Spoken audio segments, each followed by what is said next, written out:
Welcome to the Generative Edge, the podcast that keeps you up to date with the latest news and events in the world of generative AI. I'm Stephanie, and I'm a consultant at Deloitte Central Europe. I'm Brandon. I'm the Natural Language Processing and Generative AI Practice Lead at Deloitte Central Europe. And today I am very excited to be talking to a special guest. She's here to discuss how to balance data and humanity in a corporate learning and development setting, which I, of course, have a special place in my heart for because my background is in L&D.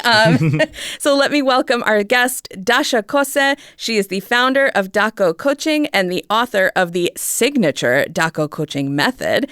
She's a former Global Learning and Development Manager at a large American corporation, and she's here with us today. So Yay. Dasha, thank you for being here. Such a sweet intro. Welcome. I appreciate you. I'm really excited to chat with you. I know that you have a lot of experience in learning and development, and specifically when it comes to AI, generative AI in a learning and development setting. So recently, I know that you presented at this big HR conference in Malta. So why don't you tell us a little bit about you, your experience, and this conference and how it all ties together? Of course. It's like, when you were introducing me and you were telling that I am an expert in AI, what I want to say, I was not an expert. I was such a classy L&D manager, and I was all about, humans, and all of my training, they were in person, and I was always there in the office.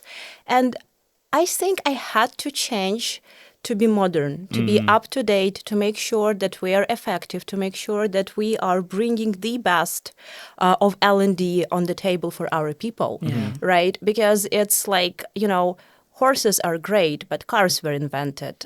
Sending letters with the post pigeons. Okay, that happened. But now we have emails. So we sort of had to make this step in order to make sure that we are at our best. So, and then I was invited to speak at this amazing HR Evolve conference in Malta. And my biggest point was that, okay, AI is there and it's a huge progress and it's super effective and it's actually cool what it can do, right?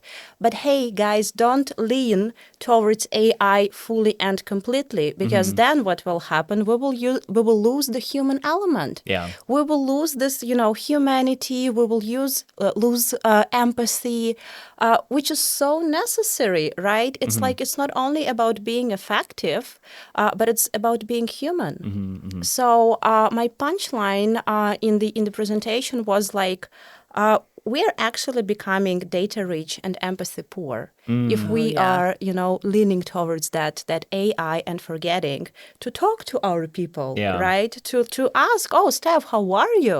How was that module, right? How do you feel? I know that it's your first day. Depersonalized. Yes, that's the word, exactly. So...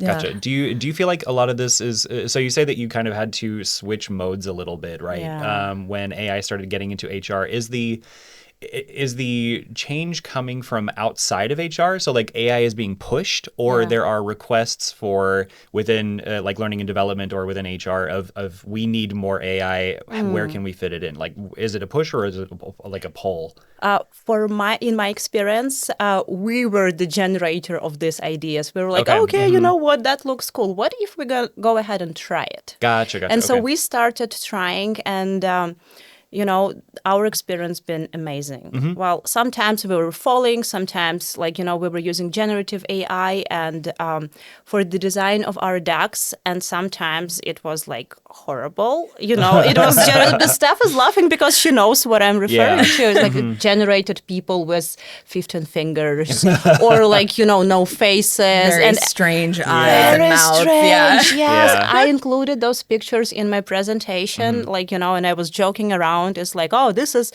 picture I love to call Monday morning. That's our faces, because it's like everything was messy. Yeah. So sometimes it does a good job, sometimes it doesn't. So that's why we need to find balance. Yeah. Right? Like we need to learn it. Yes, it's progress, but we also need to understand that we as human beings, we are creative, we're awesome, we are smart, and we are empathetic. And we appreciate that in other people and in Yeah, the content that we exactly. consume. Yeah. So sorry, I guess I interrupted. Do you want to talk to about the conference that you spoke at? Yeah. So basically what I did, I decided I want to be creative. And I used digital avatar to kickstart my presentation. And funny fact that half of the people didn't understand that it was a digital avatar. Oh my gosh. So yeah, I had to make it clear afterwards. And I was talking to my digital avatar, and some people thought it's a video recording of me. Okay. You know, so that's really interesting. Yeah, I've seen a lot of posts on Facebook literally in the last week of people that I know from back home who are generally older. They'll post these videos and they're like, wow, this is so crazy. And to me, it's so obvious that it's generated by generative AI, but these people actually believe that these things are real, that animals are like doing crazy behaviors that we've never seen before, or that they're like multicolored. I mean, yeah. I was like, if you don't know the signs, if you don't know the hard. signs, then you can easily be fooled into thinking that things are real. So it's a bit scary. 100%. And, you know, also the audience was large. It was 650 people. So the front lines, they were suspicious. I looked at their faces. I think they realized that it's AI. Yeah. But like, you know, the further you go, like back rows, I actually think they were sure that it's my video recording. Yeah. Oh, wow. That's fascinating. Yeah, I was going to say, for me, like we're just talking about the warning signs of if something is Gen AI or not. Like I have this very visceral reaction still to these kind of like, okay, deep fakes, if you want to call them that, but like the avatars. And like personally, because I have seen your avatar from this presentation, it is one of the better quality AI avatars that I've seen. For sure. And I was impressed by that on the one hand, but I could understand, you know, maybe lower quality ones on Facebook or something might be a little hard. Reversions. Easier, harder, depending on your skill level. But for me, I feel like this avatar discussion is something that is recurringly coming up in this HR and L&D space because, for example, like you have in-person trainings. You were just talking before the pandemic and everything else, like we were doing in-person all the time. So then we all get pushed to Zoom and everything. Everyone knows what happened in 2020. And so the balancing act that I feel like is happening now is, well, we still want the human connection, right? Because I know personally, I learn better when I have, I don't know, a stake in it, right? And there's somebody that I'm interacting with. Even this conversation, it would feel different if you weren't sitting in the studio with us, right? Sure. Right. Mm-hmm. And so having that, I don't know, divide, let's say, the digital divide, but then having this really impressive technology that we can use to scale our trainings and to be able to onboard folks and to have them do these like, you know, mandatory compliance trainings and things like that we need in HR and L&D. But where is that balance? So just based on your experience, like, did you guys have this type of tech in your former company, or was it something that you said you guys were pushing for it and experimenting, which I love because that's growth mindset of L&D folks, of course. But is that something that you guys really like utilized, or did you find that it was like a weird thing to be involved in the training process? So far, we found it's a weird thing because honestly, it is progress, right? But it's like, you know, people don't engage with AI avatars the way they engage with humans. Right? So sometimes we use text to voice, and it does such a great job, let me tell you. But when it comes to avatars, I think, honestly, human interaction and human will never replace avatar. It will evolve, right? It will become amazing. But to me, I can still say, okay, you know what? This is avatar and this is a real human. It's the same like in public speaking, right? When you're reading from the script, you're robotic. Yes. Right? So that's AI, in my opinion, as avatars. But when you're a human and you're vulnerable and sometimes you mess up, but like, you know, you're bringing yourself there, you're standing there for your people, then I think it makes a lot of difference. All right. Okay. Makes sense. Yeah. I feel like this is the, I don't know, the pinnacle of this conversation because we obviously only have so many resources, so many trainers, so many qualified trainers that you would have in an organization and a company. But at the same time, there's a huge demand for upskilling, for training, for all these things. So you want to use the tech to make your people's lives better. Of course, that's why it exists. But at the same time, losing all of that human connection. And I say, just as an example, I can imagine if you have someone who's getting onboarded and they are just interacting with tech instead of with people. Yes, it's efficient. Yes, it's something that, you know, you could check the boxes. But what is that learning experience and what is that cultural touch point for the new hire that's getting onboarded, that they feel isolated and alone and things like that. So yeah, absolutely. I mean, I also it was my point on my presentation in Malta that, okay, from one point, AI can help us to avoid burnout. From another point, it can help us to feel isolated and mad and upset and not needed. Right? So that's why we need to find the balance, but there is not a single answer like how does balance look like.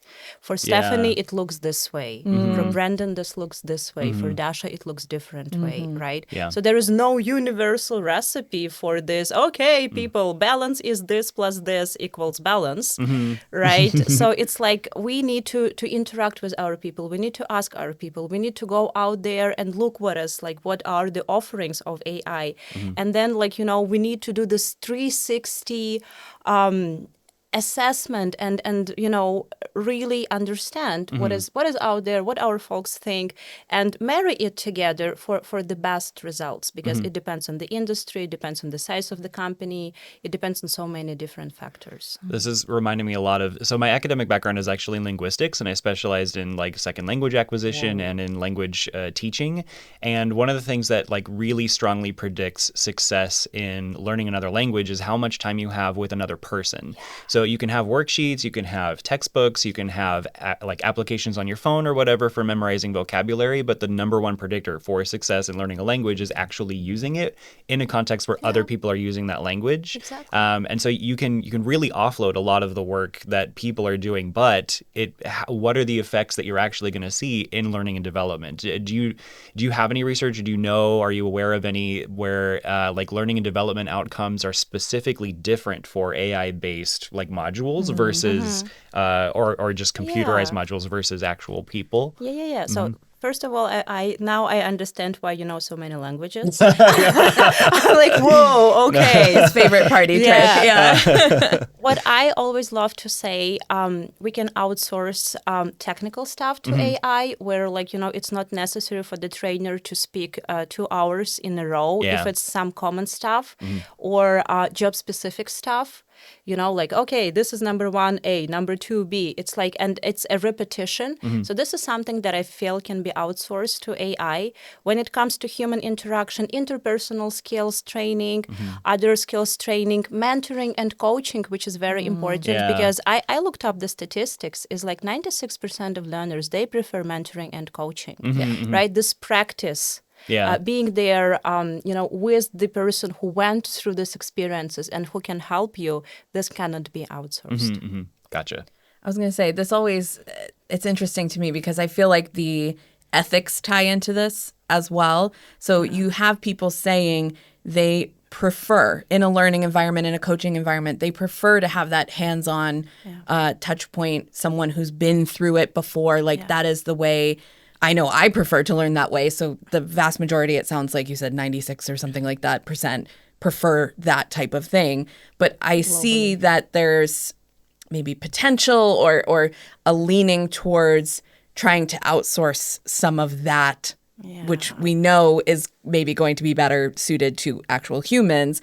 So I want to ask you about the coaching angle of this, because I feel like one of the things that really predicts success in training, development, all these different things is trust. So you just mentioned coaching and that people prefer, I know I do, they prefer to be in this coaching environment. And I think trust is a big thing behind that. So you've built empathy, trust, collaboration, all these things that you would get with a human person interacting with you.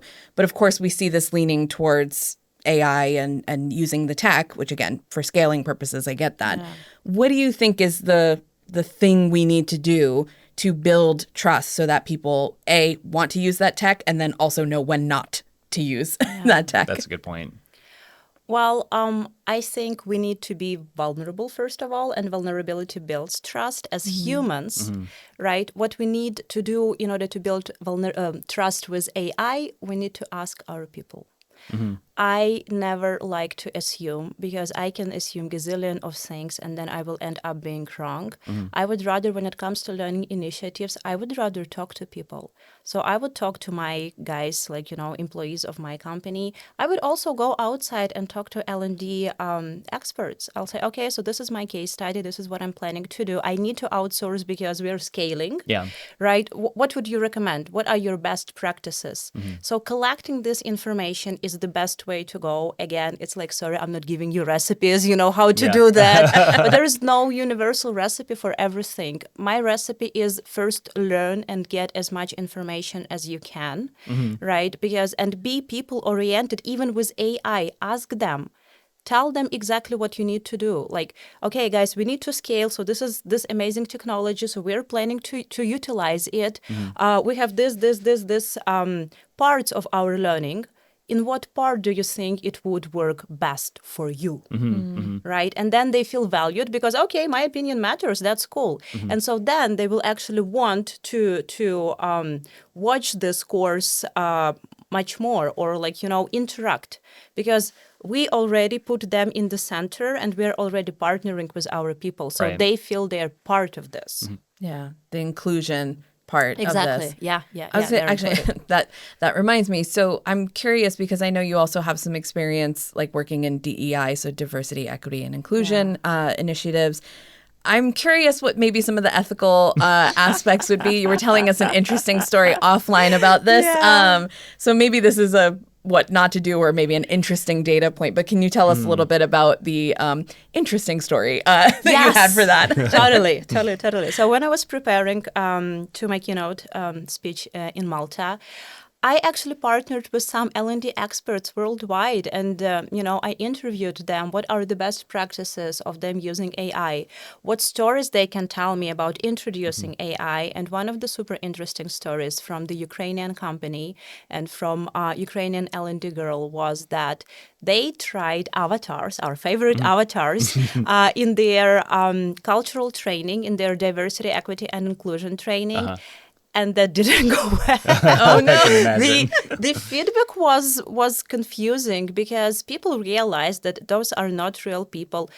The company had the best. Let me just take a step back. The company had the best intention because they didn't have such a diversity in their company, and so they wanted to show there are people with different skin colors, there are people with different languages, different accents, and we need to respect it because this is the beauty of us being different, right? And then I guess what happened is, and this is my assumption, obviously, why the feedback was confusing, because people realize those are not real people.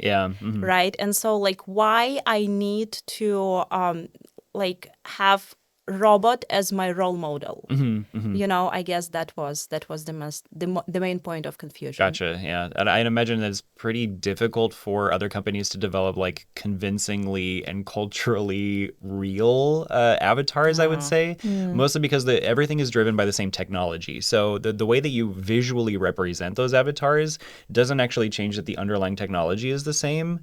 So it's kind of like having the same human brain in multiple bodies and calling it diversity, which is not really. It's a bit weird to think about it that way, right? So I don't know how comfortable I am with something like that. I think, like you said, best intentions, but Sorry, go ahead. I can relate to it because diversity, equity, and inclusion, it's all about human. Being comfortable with another human. Because if we will talk a little bit about our ancient brain, ABC, we are afraid of unknowns. Right? We are afraid of people who look different than us on the basic level, right? On unconscious level.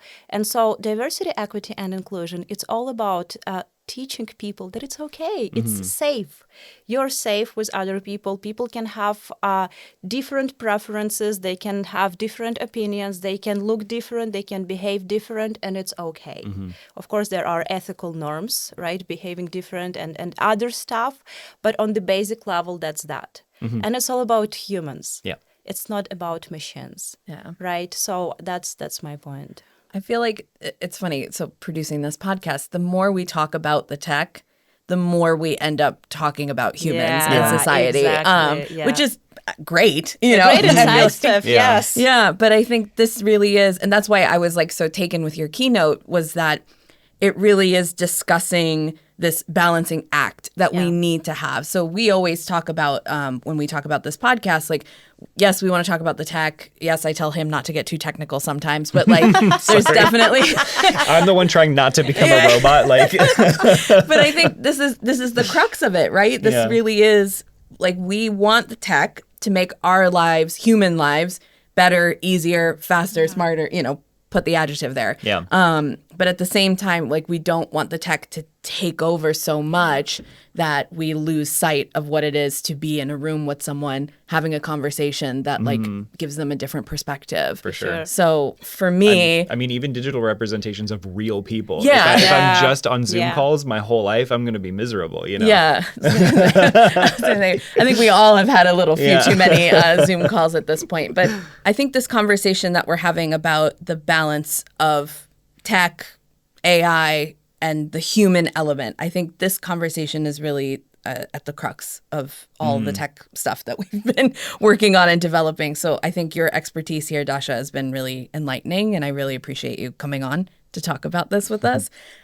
For those of you who want to learn more about Dasha, you can check her out on LinkedIn. She specializes in mentoring, coaching, leadership, learning and development. Again, check out her keynote from this conference. It was really, really impactful. So thank you so much for being on with us today. Thank you so much, guys. It was a pleasure. And to our listeners, I want to say that feel free to ping me. If you want to jump into the discussion about AI, leadership, L&D, I would love to contribute. Guys, thank you so much. It's been an amazing, amazing experience. Yay. So I guess my final note is I would encourage every leader and every L&D team to learn and to get curious how they can balance data and humanity their way for their people. Thank you for listening to The Generative Edge, a Deloitte Central Europe and AWS production. Your hosts are Brandon Eychaner, Vyasaraj Kulkarni, and Donovan Spronk. Our show is executive produced by Stephanie Cohen, Vanch Luthra, Ian Masters, and the Deloitte studio in Prague. Head writers are Stephanie Cohen and Brandon Eychaner. Our sound and audio engineer is Wojtek Krasa, who also serves as our editor and videographer. Michal Trusina is our graphic designer. Our marketing and social media managed by Stephanie Cohen and the Deloitte studio in Prague. And our theme song was written and produced by Jakub Flaszek. Don't forget to rate and subscribe on Spotify, Apple Music, YouTube, or wherever you get your podcasts. Thanks for tuning in.